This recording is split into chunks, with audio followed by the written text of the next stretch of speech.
Postmodern Condition by Jean-François Lyotard. 13. Postmodern Science as the Search for Instabilities. As previously indicated, the pragmatics of scientific research, especially in its search for new methods of argumentation, emphasizes the invention of new moves and even new rules for language games. We must now take a closer look at this aspect of the problem, which is of decisive importance in the present state of scientific knowledge. We could say, tongue-in-cheek, that scientific knowledge is seeking a crisis resolution, a resolution of the crisis of determinism. Determinism is the hypothesis upon which legitimation by performativity is based. Since performativity is defined by an input-output ratio, there is a presupposition that the system into which the input is entered is stable. That system must follow a regular path that it is possible to express as a continuous function possessing a derivative, so that an accurate prediction of the output can be made. Such is the positivist philosophy of efficiency. I will cite a number of prominent examples as evidence against it to facilitate the final discussion of legitimation.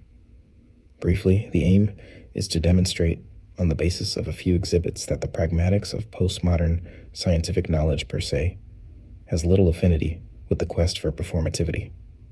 Science does not expand by means of the positivism of efficiency. The opposite is true. Working on a proof means searching for and inventing counterexamples. In other words, the unintelligible. Supporting an argument means looking for a paradox and legitimating it with new rules in the games of reasoning. In neither case is efficiency sought for its own sake. It comes, sometimes tardily, as an extra when the grant givers finally decide to take an interest in the matter. But what never fails to come and come again, with every new theory, new hypothesis, new statement, or new observation, is the question of legitimacy. For it is not philosophy that asks this question of science, but science that asks it of itself. What is outdated is not asking what is true and what is just, but viewing science as positivistic, relegating it to the status of unlegitimated learning, half-knowledge, as did the German idealists. The question, what is your argument worth? What is your proof worth? Is so much a part of the pragmatics of scientific knowledge that it is what assures the transformation of the addressee of a given argument and proof into the sender of a new argument and proof, thereby assuring the renewal of scientific discourse and the replacement of each generation of scientists. Science develops, and no one will deny that it develops by developing this question. And this question, as it develops, leads to the following question, that is to say, meta-question, the question of legitimacy. What is it worth? I made the point that the striking feature of postmodern scientific knowledge is that the discourse on the rules that validate it is imminent to it. What was considered at the end of the 19th century to be a loss of legitimacy, in a fall into philosophical pragmatism or logical positivism, was only an episode from which knowledge has recovered by including within scientific discourse the discourse on the validation of statements held to be laws. As we have seen, this inclusion is not a simple operation, but gives rise to paradoxes that are taken extremely seriously into limitations on the scope of knowledge that are in fact changes in its nature. The meta-mathematical research that led to Gödel's theorem is a veritable paradigm of how this change in nature takes place. But the transformation that dynamics has undergone is no less exemplary of the new scientific spirit, and it is of particular interest here because it compels us to reconsider a notion that, as we have seen, figures prominently in the discussion of performance, particularly in the domain of social theory. The notion of system. The idea of performance implies a highly stable system because it is based on the principle of a relation, which is in theory always calculable, between heat and work, hot source and cold source, input and output. This idea comes from the thermodynamics. It is associated with the notion that the evolution of a system's performance can be predicated if all of the variables are known. The ideal fulfillment of this condition is clearly expressed in Laplace's fiction of the demon, He knows all of the variables determining the state of the universe at a moment t, and can thus predict its state at a moment tit. This fiction is sustained by the principle that physical systems, including the system of systems called the universe, follow regular patterns, with the result that their evolution traces a regular path and gives rise to normal, continuous functions. The advent of quantum mechanics and atomic physics has limited the range of applicability of this principle in two ways, the respective implications of which differ in scope. First, a complete definition of the initial state of a system, or all the independent variables, would require an expenditure of energy at least equivalent to that consumed by the system to be defined. A layman's version of the de facto impossibility of ever achieving a complete measure of any given state of a system is provided in a note by Borges. An emperor wishes to have a perfectly accurate map of the empire made. The project leads the country to ruin. The entire population devotes all its energy to cartography. Brillouin's argument leads to the conclusion that the idea or ideology of perfect control over a system, which is supposed to improve its performance, is inconsistent with respect to the law of contradiction. It in fact lowers the performance level it claims to raise. This inconsistency explains the weakness of state and socioeconomic bureaucracies. They stifle the systems or subsystems they control and asphyxiate themselves in the process, negative feedback. The interest of such an explanation is that it has no need to invoke any form of legitimation outside the system itself. Even if we accept that society is a system, complete control over it, which would necessitate an exact definition of its initial state, is impossible, because no such definition could ever be effected. But this limitation only calls into question the practicability of exact knowledge and the power that would result from it. They remain possible in theory. Classical determinism continues to work within the framework of the unreachable but conceivable limit of the total knowledge of a system. Quantum theory and microphysics require a far more radical revision of the idea of a continuous and predictable path. The quest for precision is not limited by its cost, but by the very nature of matter. It is not true that uncertainty, lack of control, decreases as accuracy goes up. It goes up as well. Jean Perrin offers as an example of this the measurement of the real density, the mass-volume quotient, of a given quantity of air contained in a sphere. It varies noticeably when the volume of the sphere is reduced from 100 cubic meters to 1 cubic centimeter. There is very little variation when it is reduced from 1 cubic centimeter to 1/1000th mm3, although already in this range irregularly occurring variations of the order of a billionth can be observed. As the volume of the sphere decreases, the size of the variations increases. For a volume of 1/10 of a cubic micron, the variations are of the order of 1,000th, and for 1/100th of a cubic micron, they are of the order of 1/5. Further decreasing the volume brings us to the molecular scale. If the spheral is located in the void between two molecules of air, the real density of the air in it is nil. But about 1 time in 1,000, the center of the spheral will fall within a molecule, and the average density is then comparable to what is called the real density of the gas. Reduced to intra-atomic dimensions, chances are high that it will be located in the void, once again with a density of 0. But 1 time in 1,000,000, its center will fall within a corpuscle, or in the nucleus of the atom, and when it does, the density will be several million times greater than that of water. If the spheral contracts still further, the average density and the real density will probably soon become nil and remain nil, except in some very rare positions where it will reach values spectacularly higher than those obtained previously. Knowledge about the density of air resolves into a multiplicity of absolutely incompatible statements. They can only be made compatible if they are relativized in relation to a scale chosen by the speaker. On certain levels, the statement of density cannot be made in the form of a simple assertion, but only as a modalized assertion of the type. It is plausible that the density will be equal to 0, but not out of the question that it will be of the order of ion, where ein is a very large number. The relation between the scientist's statement and what nature says seems to be organized as a game without perfect information. The modalization of the scientist's statement reflects the fact that the effective singular statement that nature will produce is unpredictable. All that can be calculated is the probability that the statement will say one thing rather than another.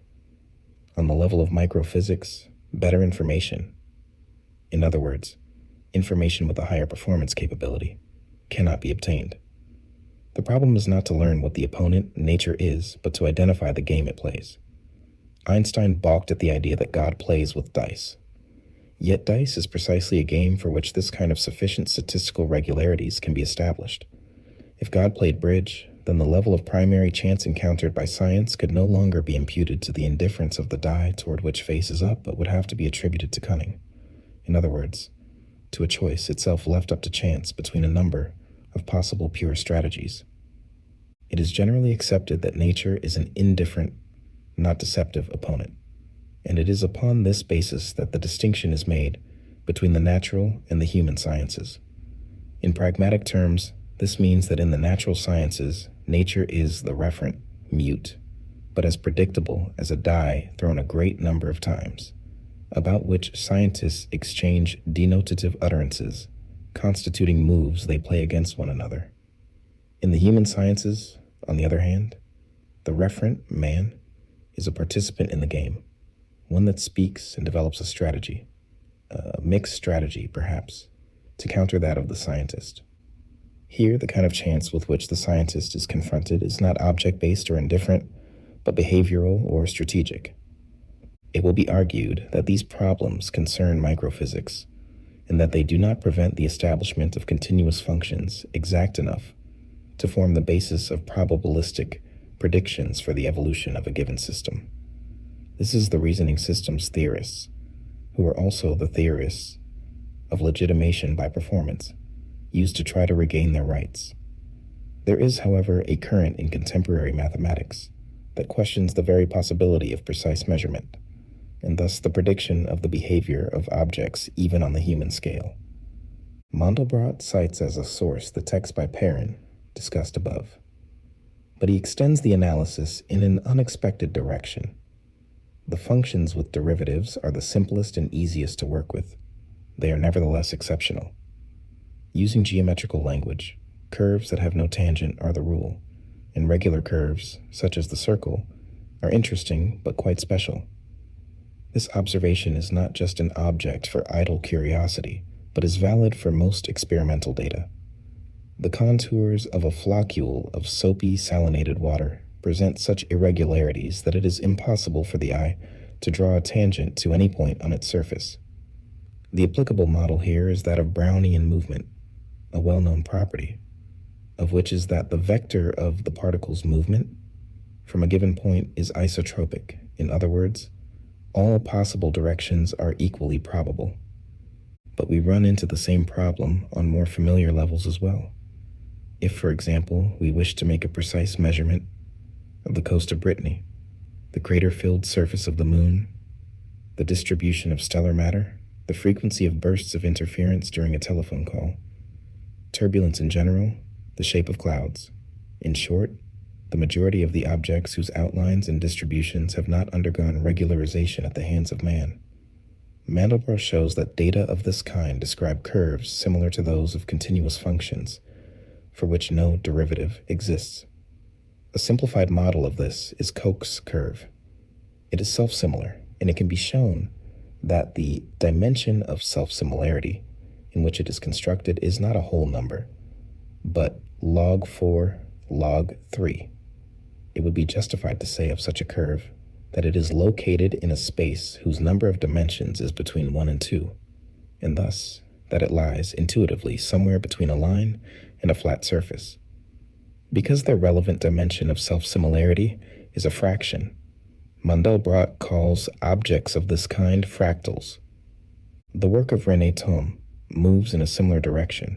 He directly questions the validity of the notion of a stable system, which is a presupposition in Laplace's determinism, and even in probability theory. Thom constructs a mathematical language, allowing a formal description of the discontinuities that can occur in determined phenomena, causing them to take unexpected forms. This language constitutes what is known as catastrophe theory. Take aggressiveness as a state variable of a dog.